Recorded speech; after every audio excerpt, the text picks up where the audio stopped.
Hey, everybody, and welcome back to the Valley Bible Studies podcast. It's 2026. Happy New Year to each and every one of you. Which I feel like this is the last day that you can say that without it being weird. Like, if you're wishing me a Happy New Year on, like, what's 15th, what's the cut? No, all right, so what's the cutoff? Larry David said it's the 3rd. I think, like, 5th. Okay, well, it's currently the 4th, so it better be the 5th. This will come out on the 5th. I would say by the end of the first full week. Like, after the first full week is over. If you're wishing me Happy New Year on, like, the 15th... Well, it's over. Okay, agreed. But, like, say, so today's the 4th, it's Sunday. So, like Wednesday? The 7th? I would say, yeah. I still feel like it'd be But weird. here's the thing. If I haven't seen you. Okay. If you that's haven't my seen point. me from the 1st. Yeah. Like, during Christmas season, like, if you see a friend multiple times, and every time you say bye, you say, all right, yeah, see you, Merry Christmas. Like, if you say that, that's fine. Okay, that makes sense. But if I've seen you on the 1st, the 3rd, and the 5th, and on the 5th, I say, hey, Happy New Year. Hit now me. it's weird. Just punch me. Yeah. Because that's odd. That's like, hey, look at me, just go, what's wrong with you? I do that anyway. What do you do? No, that's true. But we're seeing these people for the first time today, so Happy New Year to you guys. We're not seeing them. This is a podcast. You know what? Never mind. I have been told that I have to start with a greeting, but then with an apology. You because do. You owe the public an apology. I made a rash vow like Jephthah before me, although I think this one had less like staggering consequences. I said that we were going to record one more time before the year was over. Yep. And in fairness, we did have one time that we could have done it, but I was sick. So the people can't see this, but I'm throwing up air quotes. Sick. I was sick. Sure. Calm down. No, it's fine. So here we are. We're actually going to finish the last series from 2025 today. We start a new series with the next episode. So, and when's that coming out, Luke? It's coming out sometime. That's it. I'm not doing it twice. It's coming out eventually. Yeah. Yeah. All right, that's fine. Yeah. We can't. I think we've disappointed ourselves enough. We've learned our lesson making promises. Yeah. Anyway, so we're finishing our last series from 2025. The last year has been a more topical focus, and the last topic that we were talking about is the church in terms of like structure. We talked about elders. We talked about deacons. So now we are talking about moi and also Chris and also whoever else. We're talking about the ministry team. I emphasize the word team because the first and most important thing, the two first and most important things to me about ministry as one is, number one, the word is minister, right? And a lot of times when you're talking like quickly and you're just making a reference to somebody, you'll call them the preacher. They are that. We are that. But the word to me that is most appropriate for the job is minister, because you're ministering to people. Like, yes, preaching is part of that, but I dare say that if that's all that you're doing as a minister, you're not really fulfilling the job description of a minister. You are as a preacher. Right. And there's a big difference. I agree. The other thing is that you are part of a team. Even if you're the only minister like who has that job title at your congregation, it shouldn't be just you being a maverick and doing it on your own, right? Like, you are part of a congregation. You're there to be a part of a team. And that's even more the case when you have other members of a ministry team with you who you're supposed to be coordinating efforts with and stuff. So I can already tell that this is going to be like a rant episode of mine because I already started it. You're already getting hyped up a little bit. Right. So in fairness, it's one that kind of hits close to home. Well, and also, you know this, but I also have very specific opinions towards the ministry position. Yes. This episode, all of the episodes are kind of this way, but this episode is especially the product, I think, of like conversation you and I have had about my job for a long time now. But I'm also not going to... I can only say those things to you in confidence because I know you understand them. Sure. I don't think I'll divulge into my opinion on it. Yeah, we'll see. We got 30 minutes. Okay. Okay, so this is this is sort of what I wanted to do as a first approach, sort of general structure for this episode. General structure? Thank you. Is to actually look at the written study, which, if you didn't know, all of the episodes of the podcast come with a written Bible study, both for individuals to do on their own, and also we do a series of family studies with every episode we have for the last 2 years. So those are all up on the website, valleyBibleStudies.com.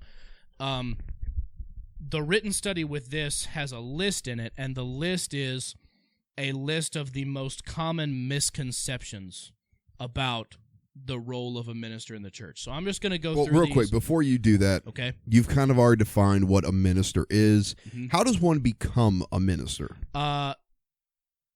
So there are a couple ways. I mean, this is not the same as elder and deacon, right? Correct. Well, that's why I asked. There's not a list like there is a list for qualifications that you must have in order to be an elder or that you must have in order to be a deacon. Ministers I would almost disagree. Okay. Just a little. You have to be male. True. You have to be a Christian. You have obviously. to be male. You have to be a Christian. Okay. You have to. So, like, a lot of the qualifications that we talked about with deacons and elders, we both said during those episodes, these are things that every Christian should strive for. Sure. Ministers probably should be sober-minded, striving for all not the same double-tongued. things. Right. So those sort of things. Sure. While they're not quote-unquote requirements, just because we don't have a biblical basis for that. Not just anybody should be a minister. And that's kind of where I'm leading, and that's why I asked the question, what sort of individual is cut out to be a minister, and how does one become one? And one of the ways, really the way that you become a minister in most situations is you're asked by the eldership to become one, right? Because like deacons, ministers are under the direction of the congregation's eldership, and the eldership identifies certain areas of work that they want ministers to accomplish, and they will hire or recruit or whatever guys to fill those roles. So you're under the authority of the congregation's eldership, sort of like a deacon, sort of not like a deacon. They're closely related, but ministers typically have a role that is specifically about like working with people. I could really throw in my opinion in question right now. Go on. But I'm not going to. Why would you do that to our lovely audience who has already put up with me faking them out on new episodes? Okay. If someone is listening, and, well, actually, I'll just say that. If someone's listening, but... hopefully. I don't know. And you want to know that opinion, I've always said opinions are... I can't say that on the podcast, can I? Probably not. Yeah, I'm not gonna. Listen, everybody has one, and that's why most of them aren't. That's what makes them opinions, is because they're not too factual, right? Sure. And so I have my opinion. It is what it is. If you want to know what it is, feel free to come up and ask me. I don't mind telling anybody. I just don't want to ruffle feathers that don't need to be ruffled. Well, I don't know which one you're talking about, so I'm definitely going to ask you immediately after this. But anyway, what are we talking about? How do you become a minister? Right. Yeah. Well, you already answered the first question. Like, what kind of person becomes a minister, and how does one accomplish it? How does one Okay, so that's sort of where we get into the misconceptions. So let me tackle the first one of these. Hey, segue. I'm just going to go down the list, throw them out, and then we will discuss. Number one. Ooh. Can I play devil's advocate? Sure. Sweet. Okay, so these are misconceptions. So the statements themselves are not true. Number one, the minister is the leader of a congregation. That is not the case. Well, if it's not the leader, then who is it, Luke? That's why we have the episode 2 episodes ago on elders, because chain of command according to the New Testament, Matthew 28, Matthew 28, the book of Acts, they appoint elderships across the place. So God gives all authority to Christ, right? Christ, in giving them the Great Commission, gives authority to the apostles. The apostles know that they're not going to live forever, right? They've got a finite time in which to accomplish their authority. So, over the course of the book of Acts, the apostles appoint elderships over congregations that they are helping start. Those elderships derive their authority from the apostles, who therefore derive their authority from Christ, who derives it from God. So that is the chain of command, which is also upheld in Paul's writings in 1 Timothy 3 and Titus 1. Sweet. So the congregation is not led by the minister or the ministry team, it is led by the eldership. And that is how it works in the New Testament. Misconception number 2. Misconception number 2. The minister is the pastor/shepherd of the congregational flock. If he's not the pastor, then who is he? Who is he? He's the minister. Okay, then who's the pastor? The pastor, so this one is a really common one. You can kind of argue that it's just a matter of, like, the word, like, whatever. Technically, the word pastor is derived from the Greek word in the New Testament that means shepherd. And the only people that are described as the shepherds of the congregation in the New Testament are, once again, the elders. The two biggest references for that are Acts chapter 20, verses 28 and 29, and the first 4 verses of 1 Peter chapter 5. So they are given that role, they are given that descriptor. The minister is not. So technically, you can talk about my church's pastor did whatever if you're referring to one of the elders, because that's their job and their job title. Misconception number 3. Number 3. The minister is the primary evangelist of the congregation. If he's not, then who is? Everybody is. This one is kind of the 7 that I've got, this one is the one that is the closest to true.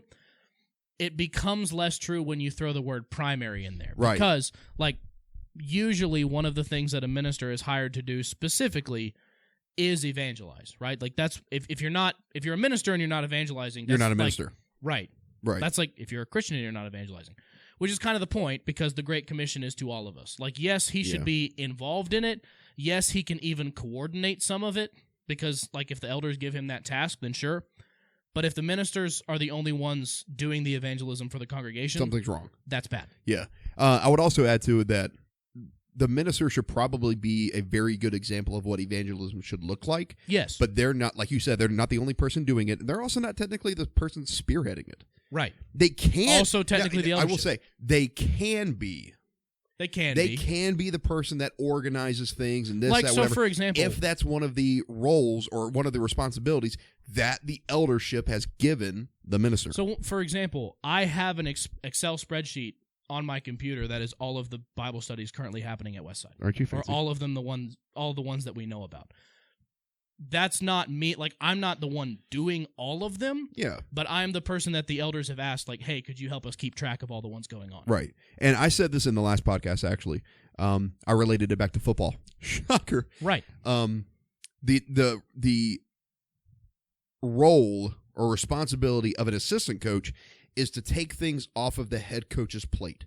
That's the purpose of the ministry team. That's the purpose of deacons. We are to take things. So imagine that the head coach in your congregation, not of the church, of your congregation, the elders are your head coaches, and then your deacons and ministry team are the assistant coaches. Right. Right.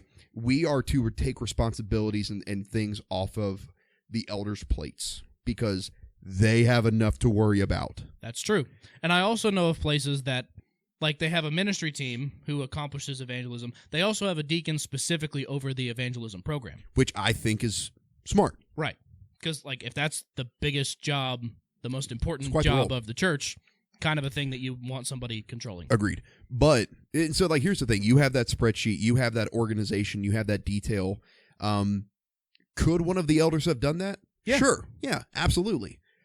But again, they have so much going on. That is something that they trust you to do, right? Because not only 24 and tech savvy, right? Ha!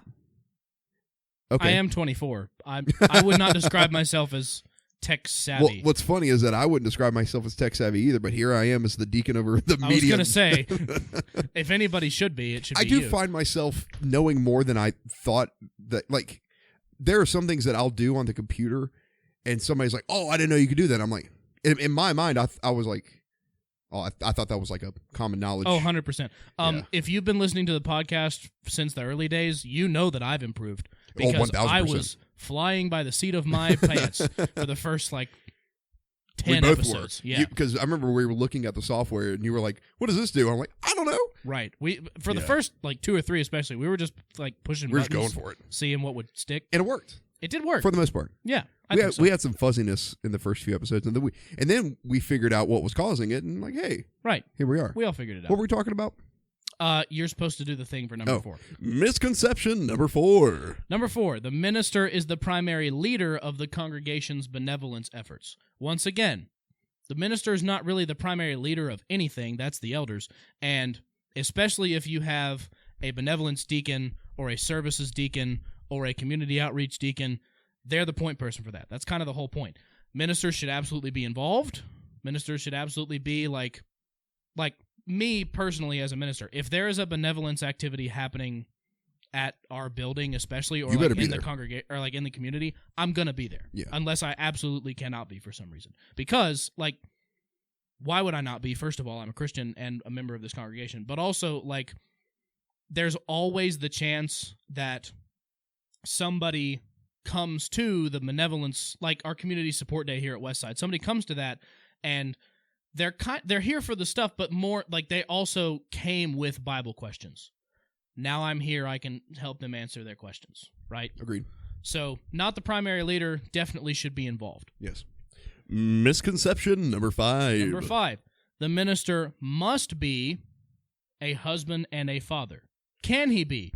Yes. Absolutely. Does he have to be? No. Case in point, yeah. Jesus. Oh, yeah. Didn't have a wife. I mean, he's the church is the bride of Christ, but didn't have a wife on earth, didn't have kids. Paul the Apostle also didn't have a wife, didn't have kids. Now, some did. Peter had a wife and children because he's an elder. John had a wife and children because he's an elder in the church. So, can you? Yes. Sure. But do you have to? No. And I'm just going to provide transparency.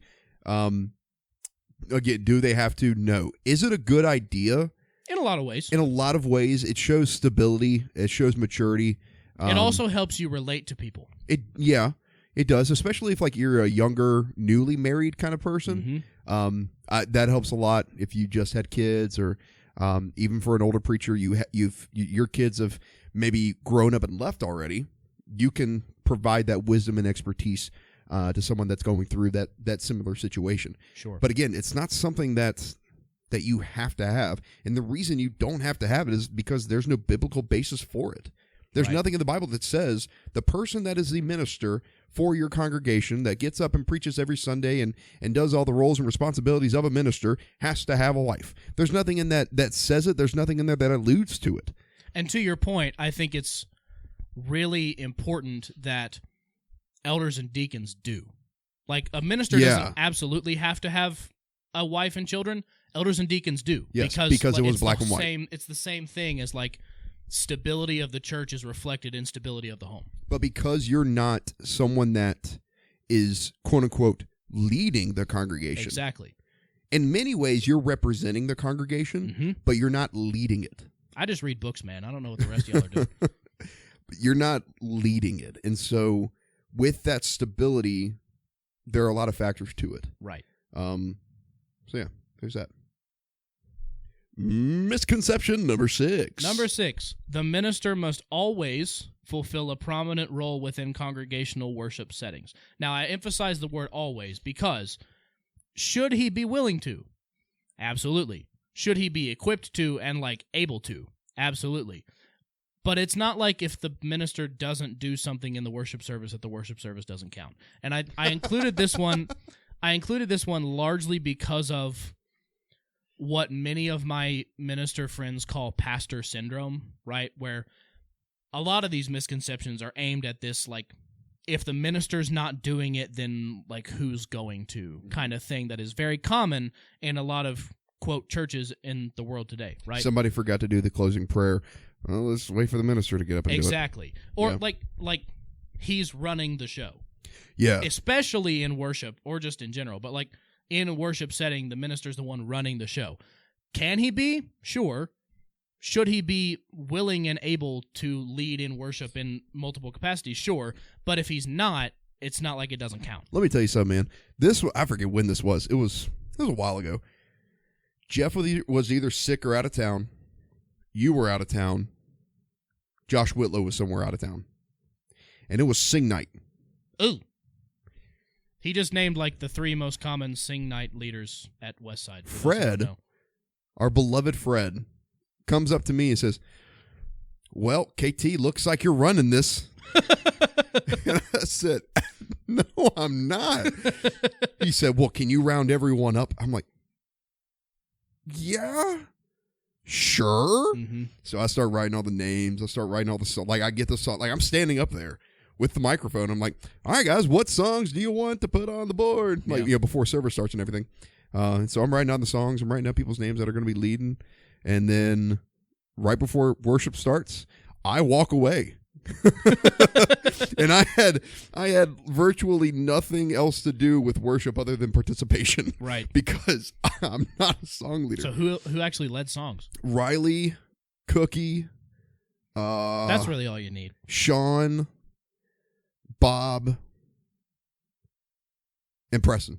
Okay. So there was still a lineup. There was just nobody like coordinating the lineup. Right. And those guys are the people that lead singing, but they're not coordinating. Right. Yeah. Right. And so Fred's the person, for those who don't know, Fred is our Altizer. worship deacon. Fred's our worship deacon. He's the one that assigns everyone to do everything. And typically for sing night, he just says, okay, yeah, the either Jeff or Luke are primary song leaders. They're going to, or Josh, they're going to be the ones that assign the other song leaders because they just know them, and that's fine. It works out. But none of you were there.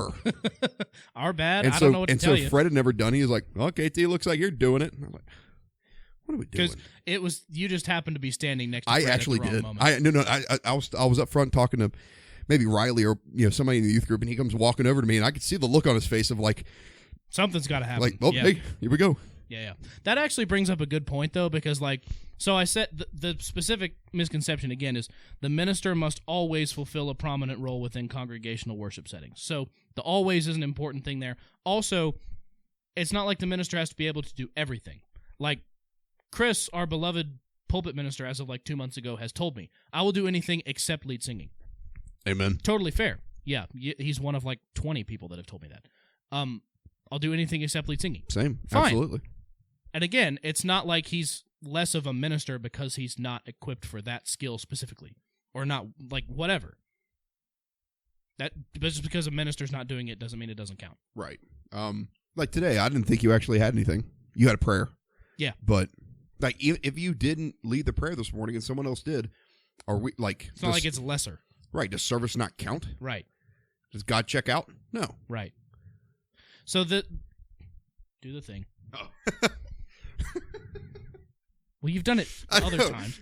That caught me off guard. Misconception number 7. Number 7. This is kind of in some ways, it's the other side of that same coin.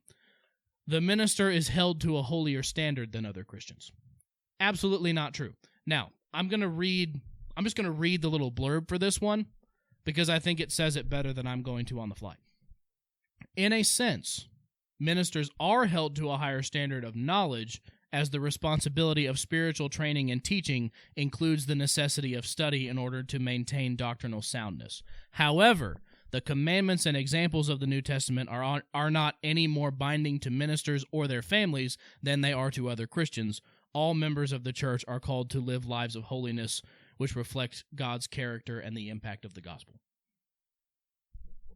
I felt the need to drop my mic, but I'm not going to. Yeah, please don't. I don't want to have to edit that out. No, solid statement. I mean, yeah. Because, in a sense, is it kind of in the scenario I set up earlier, somebody comes to Community Support Day, and they're there for the community support, but they also have Bible questions that they came in with. Who are you probably going to point them to first? Probably me or Chris, because we're the two that, devote our time to the study of that kind of stuff. Here's the thing. Say, hypothetically, I know more about the Bible than you. Sure. I don't, first of all. But if I did, does that mean you're a bad minister? No. Not necessarily. No, it doesn't at all. It does if the reason for that is I'm not doing the work. If I'm not putting in the time to know, then that's a problem. If I know more about the Bible than you, but I don't know what comes after the book of Galatians, that's a problem. Right. Because that means you don't know what Galatians is. Right.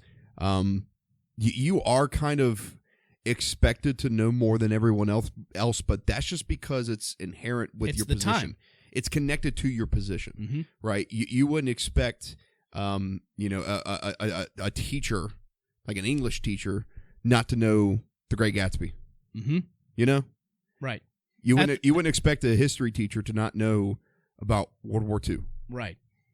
One of my professors at Freed used to say, ministry can be a very easy job. If it is, you're doing it wrong. Because that means that you're not putting the work in, number one, to study and to, like, knowing the book well enough that you can answer questions. And you're not going to know everything, but, like, you should have a general base of knowledge. General base. Okay. Number two, if ministry is an easy job for you, it may mean that you're not spending enough time with people. And I've found in my experience as a aged 24-year-old that a lot of people who sign up for ministry struggle with one or the other. They're either really good at the study and the office and the knowledge, or they're really good at the working with people and that side of things. Yeah. You gotta work in both worlds. I've known a minister that's incredibly personable. Like, you can talk to him about literally anything. It's almost like biblical therapy. It's great. He was a wonderful guy, just the best. He knew all the things he needed to know, but he wasn't pushing. There was no depth. Yeah. There wasn't a lot of depth to that knowledge, and there also wasn't a strive for excellence in terms of evangelism. Sure. On the flip side, I've known someone that is super understanding of the Bible. Knew that thing front and back. He, like, you ask him anything and you're going to get a 20-minute dialogue of why that answer is correct and all the evidence that supports it. Sure. But then, hey, preacher, minister, I have a problem about this. And he just look at you, okay. Or, like, not even that, just, like, another like, line that I picked up at Freed Hardeman. Never preach to strangers. If there are people in your audience that have come more than, like, 2 or 3 times, you ought to know them. You haven't met them, that's a problem. I agree. And I think that is also true of, like, elders especially, and deacons if they've run in with you in your, like, specific area of work. Because, like, people are not going to want to belong somewhere that they don't feel like they're approached. Yeah. Right.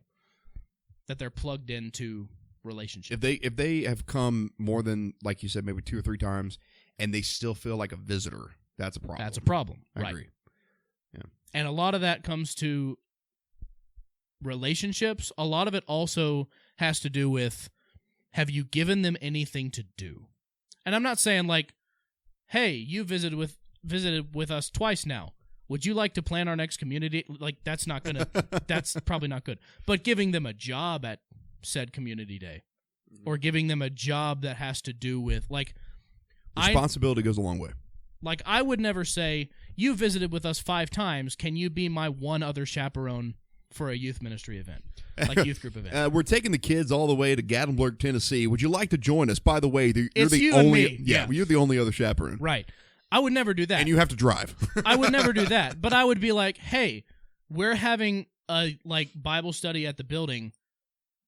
Could you, like, it depends on your skill set, but, like, could you be one of the 10 chaperones? I go when you're ready. Something? Could you make something for the kids to eat? Could you, like, whatever? At our next family day, we're having a potluck, and I heard you made a mean casserole. There you go. Could you please bring it? There you go. Give them something to contribute. Give them some sort of belonging. Right.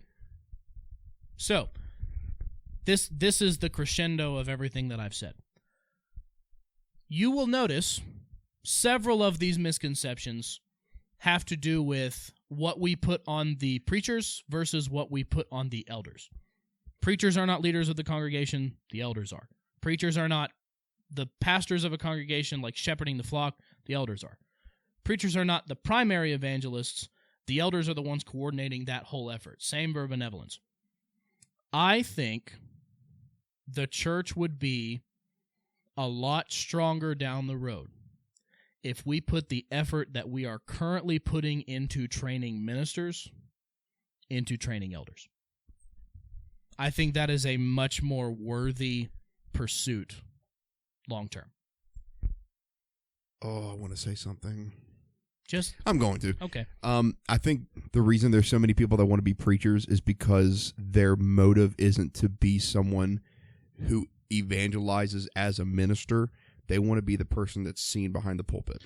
Some of them are that. I'm not saying all of them. I'm not saying that's why there's a plethora of them. I'm saying that is there's a percentage, problem. Right? There's also a percentage of people who want the church to succeed and want it with their whole being. And because the person in the pulpit is the one that they see the most, they think that in order to help the church succeed, they need to be that. That's their mental connection. Right. Yeah. Are they necessarily equipped with those gifts? Like, has God given them that skill set? I don't know, but that's the person that they look to as the one that helps the church succeed. If we turned the elders into the people that people look to help the church succeed, they would want to be them. Yeah. And that's a lot easier to do regardless of a specific skill set. One of the things that maybe the nicest thing somebody's ever said to me,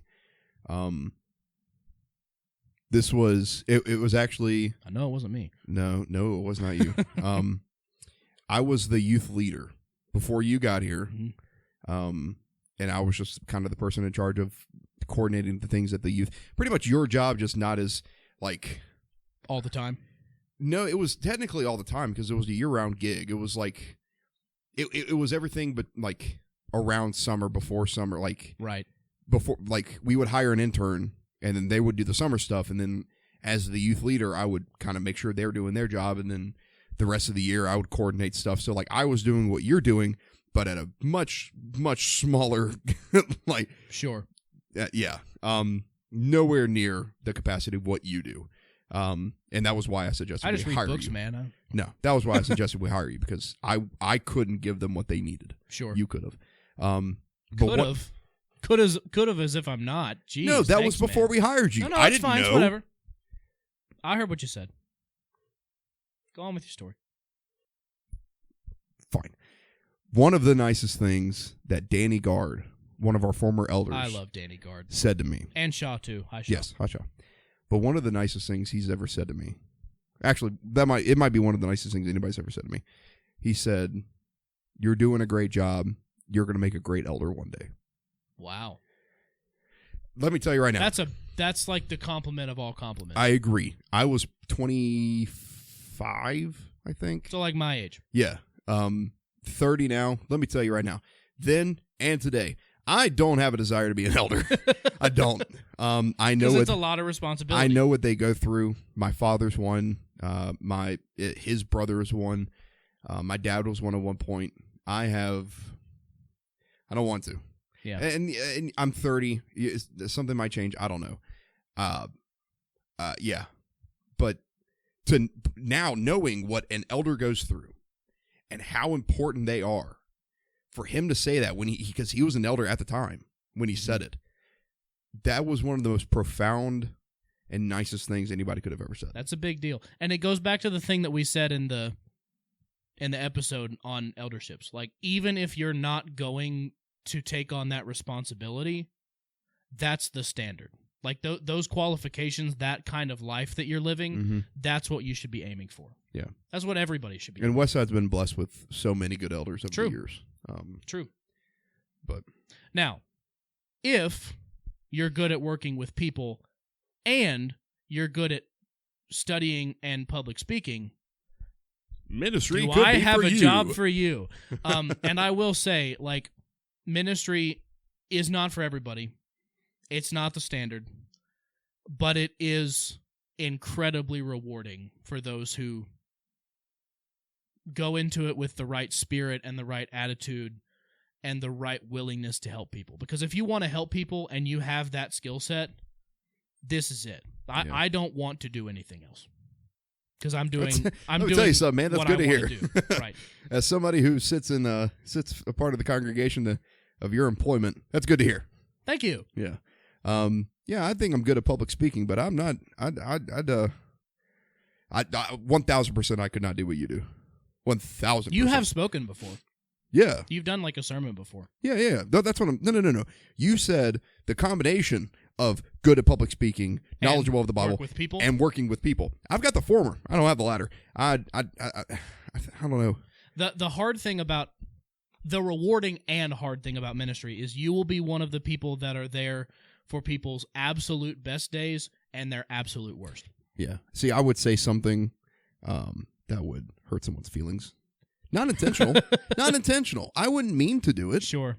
I mean to hurt your feelings, but I don't mean to hurt other people's feelings. Right. But sometimes I do just because it's kind of in my nature. And believe me, I'm trying to fix that. I really am. I think we all are. Yeah, I really am. But I'm just a little more, what do you say? I don't want to say calloused. Abrasive? Okay.